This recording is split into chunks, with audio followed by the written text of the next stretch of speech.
దానము తపస్సు అని చెప్పారు. యజ్ఞం అంటే మనకు ఒకే యజ్ఞం తెలుసు. ఏం యజ్ఞము? అగ్నయే స్వాహ అగ్నయైదన్నమమా, ఈ యజ్ఞమే తెలుసు. యజ్ఞం అంటే ఇదే కాదు, రకరకాలైనటువంటి యజ్ఞాలు ఉన్నాయి మనకి. ద్రవ్య యజ్ఞము, తపోయజ్ఞము, యోగ యజ్ఞము, స్వాధ్యాయ యజ్ఞము, జ్ఞాన యజ్ఞము, జపయజ్ఞము, రకరకాలైనటువంటి యజ్ఞాలు ఉన్నాయి. మరి ఇక్కడ ఎన్ని రకాల యజ్ఞాలు జరిగాయి అంటే స్వాధ్యాయ యజ్ఞం జరిగినట్టు రోజు అధ్యయనం చేయటం, గ్రంథాన్ని చేతిలో పట్టుకొని పఠన చేయటం ఏదైతుందో దాని పేరు స్వాధ్యాయ యజ్ఞము అంటారు. అట్లాగా మనకి ఆ విష్ణు సహస్రనామం రోజు కూడా పఠన చేశారు, స్వాధ్యాయ యజ్ఞం జరిగింది. తర్వాత యజ్ఞానాం జపయజ్ఞోస్మి స్థావరాణం హిమాలయ అని పరమాత్మ దశమాధ్యాయంలో చెప్పాడు. అన్ని యజ్ఞాలలోకెల్లా జపయజ్ఞం నేను అని చెప్పాడు. జపం అంటే ఒకే మంత్రాన్ని మళ్ళీ మళ్ళీ ఉచ్చరించడం ఏదైతుందో దాని పేరే జపం. అందరూ కూడా ఏం చేయాలి?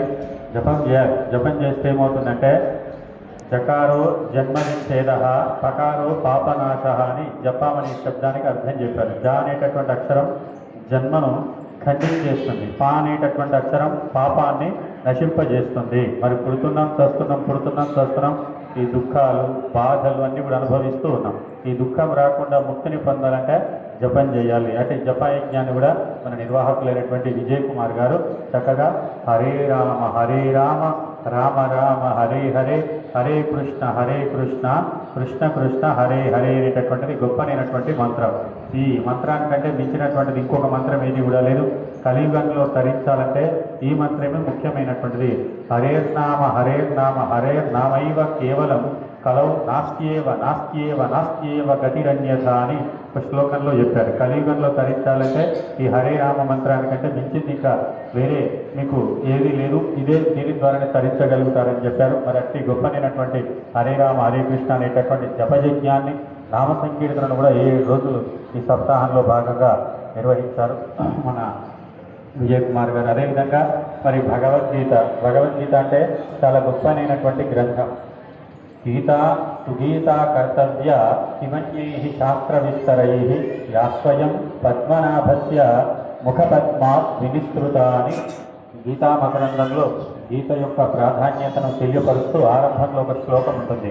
గీత సుగీత కర్తవ్య. కర్తవ్య అంటే చేయాలి. ఏం చేయాలి? మీరు వంట చేయాలా, లేకుంటే పొరకట్ట పట్టుకుని ఇల్లు కాలా, నిద్రపోవాలా, ఉపన్యాసాలు చెప్తుంటే ఏం చేయాలి? కర్తవ్య అంటే చేయాలి అని చెప్తున్నారు. ఏం చేయాలి? గీత సుగీత. గీత అంటే భగవద్గీత, సుగీత సు అంటే సమ్యక్ బాగుగా లెస్సగా, గీత అంటే పాడండి. గీత అంటే మళ్ళీ ఏం చేయండి అంటే దాన్ని ఎప్పుడు కూడా అధ్యయనం చేస్తూ ఉండండి. మీరు కూడా గీతలు పాడుతూ ఉంటారు. ఏం పాడుతుంటారు? సినిమా పాటలు అనేవి పాడుతూ ఉంటారు. పాడాల్సింది ఏంటంటే ఈ భగవద్గీత అనే దాన్ని పాడాలి, లేదంటే విష్ణు సహస్రనామం అనే దాన్ని మనం ఎప్పుడు పాడుతూ ఉండాలి. పాడుతూ ఉంటే దాన్ని ఉచ్చరించినంత మాత్రం చేత పుణ్యం కలుగుతుంది.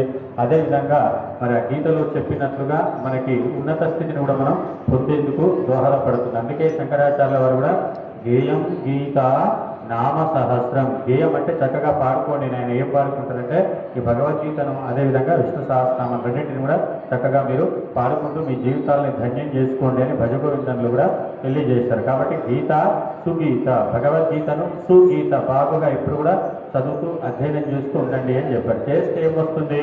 మనం ఏ తిండి తింటే ఆ రకమైనటువంటి రేపులు అనేవి మనకు వస్తూ ఉంటాయి. రోజు గీతను చదువుతుంటే మనకు ఏమొస్తుంది అంటే గీతల్లో చెప్పినటువంటి విషయాలు మన మనస్సు యందు రూఢి అయ్యేటటువంటి అవకాశం ఉంటుంది. ఇప్పుడు గీతలో ఏం చెప్పారు? కామము, క్రోధము, లోభముని ఈ 3 కూడా మీరు విడిచిపెట్టండి ఏం చెప్పారు? కామ క్రోధ తథా లోభ తస్మాత్ ఏతం త్రయం త్యజేత్. ఈ 3టిని మీరు విడిచిపెట్టండి. త్రివిధం నరకస్యేదం ద్వారన్నాశనమాత్మనః. ఆత్మను నాశనం చేస్తాయి. అంటే నువ్వు ఆత్మసాక్షాత్కారాన్ని పొందాలి, ఆత్మానుభూతిని పొందాలి అని ఉపక్రమించి సాధనకు కూర్చున్న సందర్భంలో ఈ 3 గుణాలను విడిచిపెట్టకుండా కూర్చున్నట్లయితే నువ్వు ఉన్నతిని పొందలేకపోతావు. ఆత్మ నాశనం చేయమంటే ఏదో శస్త్రం చేత కొట్టడమో లేకుంటే నీళ్లు పోసి తడిపివేయటమో అని కాదు. ఎందుకంటే ఆత్మ అనేది నిత్యమైనటువంటిదని భగవద్గీతలోనే పరమాత్మ 2వ అధ్యాయంలో చెప్పాడు. ఏంటంటే నైనం చిందంతి శస్త్రాని నైనం దహతి పావకః నచైనం క్లేదయంత్యాపో నశోషయతి మారుతః. ఆత్మను శస్త్రం ఛేదింపజాలదు, అగ్ని దహించవేయజాలదు, నీరు తడపజాలదు, వాయువు ఆర్పివేయను జాలదు అని చెప్పాడు. ఆ ద్వారనాశనమాత్మ అంటే నువ్వు ఆత్మోన్నతిని పొందలేకపోతావు. అదేవిధంగా ఈ 3 లక్షణాలు ఉన్నట్లయితే నేరుగా నువ్వు ఎక్కడికి వెళ్తావు అంటే నరకానికే వెళ్తావు. ఈ నరక ద్వారాలు కామము, క్రోధము, లోభం. కామం అంటే ఏమిటి? కోరికలు. కోరికలు లేకుండా మనిషి ఉంటాడా? ఎప్పుడు కూడా ఏదో ఒక కోరిక మనిషికి ఉండే ఉంటుంది. మరి కోరికలు కూడా ఎలా ఉండాలంటే ధర్మబద్ధమైనటువంటి కోరికలే ఉండాలి. అంటే మనం చక్కగా రోజు అనుష్ఠానం చేసుకోవాలి, 108 సార్లు రామకోటి రాయాలి, 10 మందికి అన్నదానం చేయాలి. ఇట్లాంటి ధర్మబద్ధమైనటువంటి కోరికలు ఉన్నట్లయితే పర్వాలేదు. కానీ ఒకరి సొత్తు అపహరించాలి, ఒకరింట్లో దొంగతనం చేయాలి, లేకుంటే ఇంకా వేరే రకాలైనటువంటి కోరికలు ఉన్నట్లయితే ఆ కోరికలు మనిషిని పతనం చేస్తాయి, తద్వారా నరకానికి వెళ్తాడు. కాబట్టి మరి కామం, క్రోధం అంటే కూడా కోపం. ఈ కోపం కూడా మనకి ఎప్పుడు కూడా హానిని కలగజేస్తూ ఉంటుంది. మరి ఈ కోపాన్ని ఏది చేత జయించాలంటే అక్రోధేన జయేత్ క్రోధం అని చెప్పారు. అక్రోధము అంటే శాంతి, సహనము, ఓర్పు.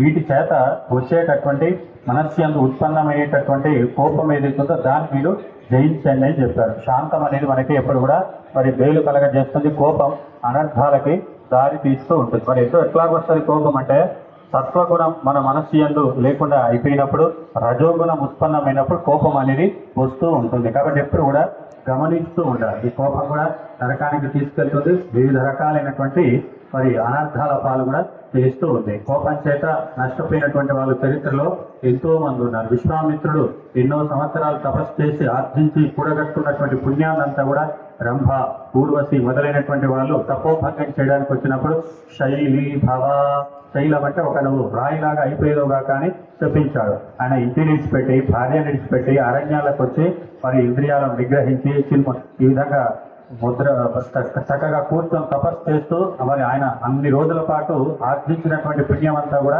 తపోఫలం అంతా కూడా ఒక్క కోపానికి గురి అయిన కారణం చేత నిష్ఫలం అయిపోయింది. కాబట్టి కోపం కూడా మనిషికి అనర్థాన్ని కలగజేస్తుంది. కాబట్టి ఈ కోపాన్ని కూడా కాస్త ఆధ్యాత్మికం అంటే ఇదే. ఆధ్యాత్మికం అంటే ఏం కాదు.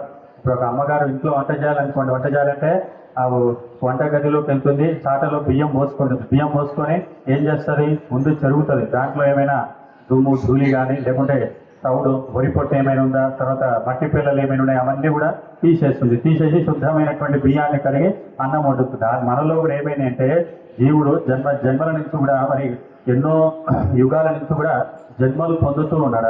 ఆ జన్మల నుంచి దుసంస్కారాలు, దుష్ట స్వభావాలు, దుర్గుణాలు ఇవన్నీ కూడా పరంపరాగతంగా అంతఃకరణం యందు మరి మనిషి యందు వస్తూ ఉన్నాయి. ఇవన్నిటిని ఏం చేయాలంటే సాధన ద్వారా, వివేకం ద్వారా, విచారణ ద్వారా మరి ఒక్కొక్కదాన్ని తొలగించుకోవాలి. ఇదే ఆధ్యాత్మిక సాధన. ఆధ్యాత్మిక సాధన అంటే ఏమో కాదు, నిన్ను నీవు ఉద్ధరించుకోవాలి, నిన్ను నీవు సంస్కరించుకోవాలి, నిన్ను నీవు ఆధ్యాత్మికంగా నిర్మించుకోవాలి అనేటటువంటిది మనకి ప్రధానంగా తెలియజేస్తుంది. కాబట్టి ఈ కోపము, అదేవిధంగా లోభం కూడా మనిషికి ఉండరాదు. ఎప్పుడు కూడా త్యాగాన్ని ప్రదర్శించాలి.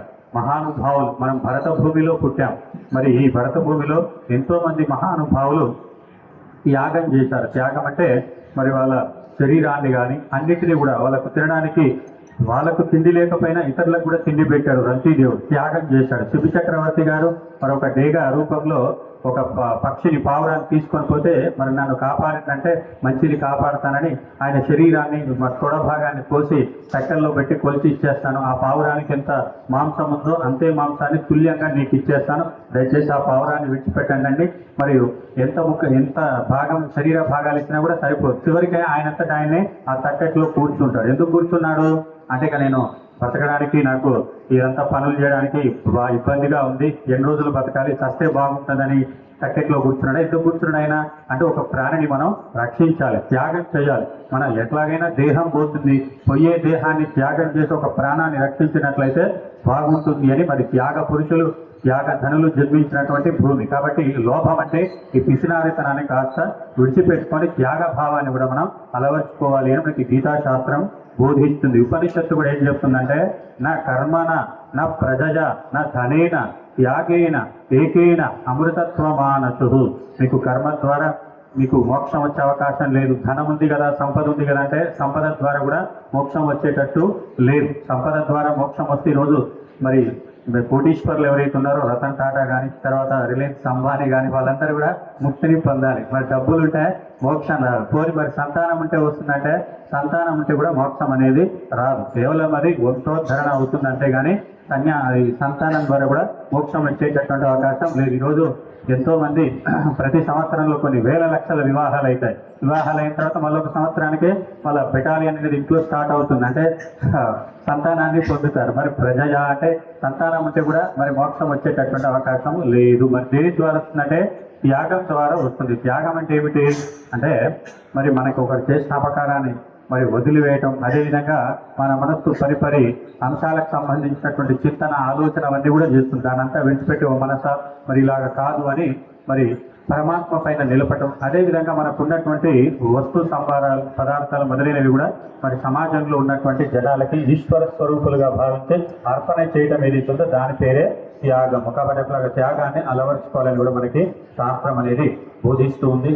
కావున మరి ఈ దిశగా కూడా త్యాగాన్ని కూడా అలవర్చుకోవాలి. మనకి ఒక గ్రామంలో ఇట్లాగే ఒక చోట ఉపన్యాస కార్యక్రమం జరుగుతుందంట. దాంట్లో వ్యక్తి త్యాగం చేస్తే మంచిది అని చెప్పారట. త్యాగం చేస్తే మంచిది అని చెప్పారు కదా.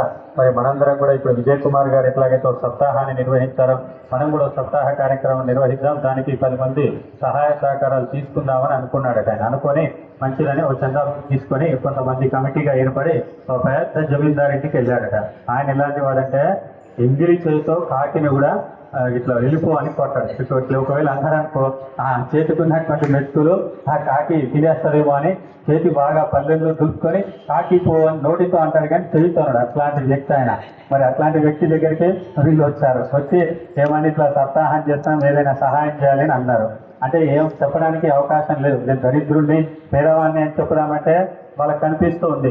వందల ఎకరాల భూములు కానీ భవనాలు కానీ బ్యాంక్ బ్యాలెన్స్ కానీ అంతా అనిపిస్తూ ఉంది. లేదని చెప్పుదామంటే వీళ్ళకు తెలుసు ఎట్లాగా చేయాలా బాబు దేవుడా అని బాగా ఆలోచించారు. ఆలోచించి మరి ఏం చేస్తున్నారు మీరంటే అన్నదానం చేస్తున్నాము అన్నారు. మంచిది నాయన, మీరు అన్నదానం చేస్తారు కదా, మీరు 7 రోజులు చేసిన అన్నదానానికి ఎంత ఉప్పు పడుతుందో అంత ఉప్పు నేను పంపిస్తాను అని చెప్పాడు ఆయన.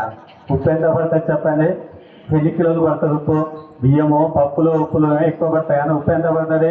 ఆ ఉప్పు అంతా నేను ఇస్తాను అని అన్నాడట. కాబట్టి అట్లా త్యాగం అంటే మరి ఈశ్వరుడు ఇచ్చాడు. ఈశ్వర స్వరూపులుగా మరి ఈశావాస్యమిదగం సర్వం యత్కించి జగత్యా జగత్ అని ఉపనిషత్ చెప్పినట్టుగా తేన ఎత్తైన బుద్ధిదా ఈశ్వరుడిచ్చింది ఈశ్వర స్వరూపులైనటువంటి వారికి ఇచ్చేసి నువ్వు అనుభవించు అని మనకి ఈశావాస్య ఉపనిషత్తులో ప్రథమ మంత్రం తెలియజేయడం జరిగింది. కాబట్టి ఇట్లాగా త్యాగాన్ని కూడా మీరు అలవర్చుకోండి అని మనకి పరమాత్మ భగవద్గీతలో తెలియజేశాడు. 3 విడిచిపెట్టండి. ఏమిటంటే అది కామము, క్రోధము, లోభం. కామం అంటే చెడు కోరికలు, తర్వాత క్రోధం అంటే కోపము, ఆవేశము, తర్వాత లోభం అంటే పిచ్చినారితనం. ఇది 3 కాస్త మీరు విడిచిపెట్టుకునే ప్రయత్నం చేయండి. ఇంకొక 3 మీరు ఆదరించుకోండి. యజ్ఞము, దానము, తపస్సు అని చెప్పారు. యజ్ఞాలు చేయండి, రకరకాలైనటువంటి యజ్ఞాలు. యోగ యజ్ఞం అని కూడా ఉంటుంది.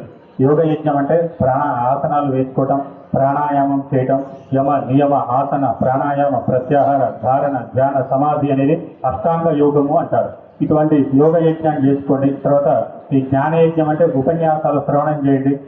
ఈ విధంగా యజ్ఞాలు రకరకాలైనటువంటి యజ్ఞాలు కూడా మీరు చేసుకున్నారు కూడా ఆచరించండి. ఈ 3 విడిచిపెట్టండి అని చెప్తారు. ఏమంటే మీరు ఆచరించమని చెప్పినటువంటివి సుభాషితాలు కానీ ఏదైతే విహిత కర్మలు చేయదగినవని మీరు చెబుతున్నారో వాటిని మేము చేస్తాము తప్పకుండా.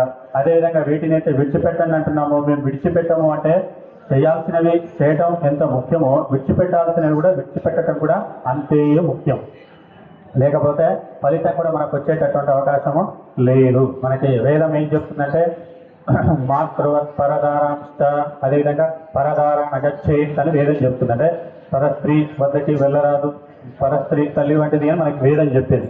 మరి దానికి విరుద్ధంగా చెప్పిన దానికి అతిక్రమణ చేసి వెళ్ళామనుకోండి, రావణాసుడు మరి వేరే భావన చేత వెళ్ళాడు. వెళ్ళినందుకు ఆయన ఏమైపోయినాడంటే వేదంలో చెప్పిన దాన్ని అతిక్రమణ చేసి, అంటే చెప్పిన దాన్ని కాకుండా చెప్పని దాన్ని చేసినందుకు 10 తలకాయలు ఉన్నా కూడా ఆయన చంపబడ్డాడు. మరి అదేవిధంగా చేయాల్సినవి కూడా చేశాడు. ఏం చేశాడు ఆయన అంటే రోజు దేవతార్చన చేయాలి, సంధ్యావందనం, గాయత్రి జపం, ఈశ్వరుడి యొక్క అర్చన కానీ అవన్నీ కూడా చేయాలని మనకు శాస్త్రం చెప్తుంది. అవన్నీ కూడా చేశాడు. కానీ చేయవద్దు అన్న పనులు కూడా చేసినాడు. చేయవద్దు అన్న పనులు చేసినందుకు ఆయన చంపబడ్డాడు. చేయాల్సినవి చేయడం ఎంత ముఖ్యమో వద్దు అన్న పనులు కూడా విడిచిపెట్టడం కూడా అంతే ముఖ్యము. కాబట్టి ఆ విధంగా ఆ మూడు ఆచరిస్తూ ఈ మూడింటిని విడిచిపెట్టి మన జీవితాలని ధన్యం చేసుకునేటటువంటి ప్రయత్నం చేసేదాము గాక. హరి ఓం తత్సత్. మరి యొక్క కార్యక్రమాన్ని ఇంత ఘనంగా మరి ఇంటి ఆధ్యాత్మిక కార్యక్రమం ద్వారా ఎంతో మందికి మేలు ప్రయోజనం అనేది జరుగుతుంది. ఎంతో మంది కార్యక్రమంలో పాల్గొంటారు, ఎక్కడెక్కడి నుంచో వచ్చేస్తారు. మరి భాగవత శ్రవణం, అదేవిధంగా యజ్ఞ దర్శనం, ఈ నామ సంకీర్తన ఇవన్నీ కూడా వాళ్ళు చదివినబడి వాళ్ళు కూడా పుణ్యాన్ని పొందుతారు. ఎంతో మంది పుణ్యాత్ములు జ్ఞానవంతులు అయ్యేటటువంటి కార్యక్రమాన్ని నిర్వహించినందుకు గాను మరి శ్రీమాన్ విజయ్ కుమార్ గారు, చంద్రకళ గారు ఆ దంపతుల్ని, ఆ పుణ్యాత్ములు మా యొక్క ఆశ్రమం తరఫున ఆశీర్వదిస్తూ మా యొక్క ఆశ్రమ అధిష్టాన దైవమైనటువంటి శ్రీ ఆంజనేయ స్వామి వారు మరి వారికి అమితమైనటువంటి మరి శక్తి, ఐశ్వర్యం అన్ని కూడా ప్రసాదించి వారి ద్వారా మరిన్ని ఆధ్యాత్మిక కార్యక్రమాలు జరిగేటట్టుగా ఈశ్వరుడు అనుగ్రహించాలి. తద్వారా లోకం కూడా మరి ఆధ్యాత్మిక జ్ఞానం ద్వారా ఉత్తీర్ణులు అవ్వాలని మనస్ఫూర్తిగా ఆశిస్తూ ముగిస్తున్నాను. ఇంకోటి ఏంటంటే లోకంలో లోకంలో సుఖం కానీ శాంతి కానీ ఉండాలంటే కూడా ఎట్లా ఉంటాయి సుఖశాంతులు అంటే మలయాళ స్వామి వారు ఏ గ్రంథం రాసినా ఆరంభంలో ఒక పేజీ పైన ఒక వాక్యం రాస్తారు. వర్ధత బ్రహ్మ విద్యాత లోకేభ్య సుఖమేధతాం అని ఉంటుంది. మీరు చూడండి, మలయాళ స్వామి వారు ప్రచురించినటువంటి ఏ గ్రంథంలోనైనా ఆరంభంలో ఈ వాక్యం ఉంటుంది. ఏమిటంటే వర్ధతాం బ్రహ్మ విద్యాత, లోకం యందు ఆధ్యాత్మిక విద్యను బ్రహ్మ విద్యను వృద్ధి చేయండి. వర్ధతాం బ్రహ్మ విద్యాత లోకేభ్య సుఖమేధతాం, లోకంలో అప్పుడు సుఖము, శాంతి మొదలైనవి కూడా మరి ఏర్పడేటటువంటి అవకాశం ఉంటుంది. ఆధ్యాత్మికం లేకపోతే సుఖము, శాంతి అనేది లోకంలో వృద్ధి చెందేందుకు అవకాశం లేదు అని కూడా మలయాళ స్వామి వారు చెప్పారు. అట్టి ఆధ్యాత్మిక కార్యక్రమాన్ని నిర్వహించినందుకు గాను మరి మా యొక్క ఆశ్రమం తరఫున వారిని ఆశీర్వదిస్తూ ఇప్పుడు చంద్రకళ గారు కూడా వేదికపైకి రావాలండి. చంద్రకళ గారు కూడా వేదిక వద్దకు రావాలి.